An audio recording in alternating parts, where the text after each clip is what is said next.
this is Tom Kelly, professional business coach with Potential in Motion with your sales tip of the day. Today's sales tip is squash your competition by finishing number 2.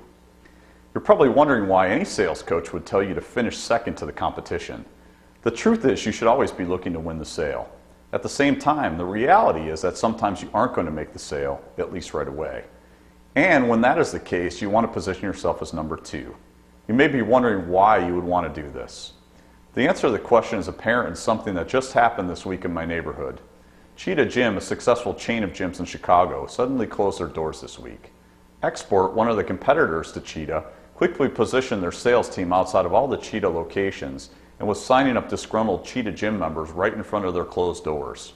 This was a smart move on their part and a great example of positioning yourself as number 2.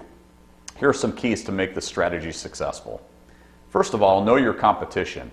When you know your competition, you can point out your strengths and their weaknesses to your prospects.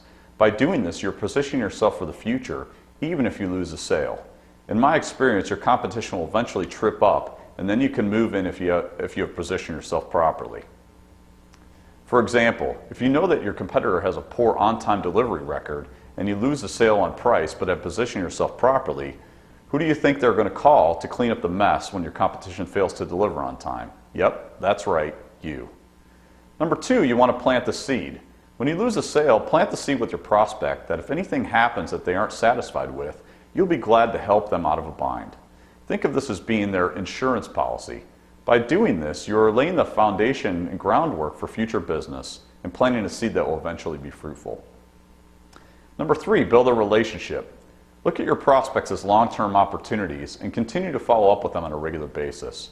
Even if they aren't using your product or service, taking the extra time to do this will help you to build trust, something that will come in very handy when your competition screws up down the line.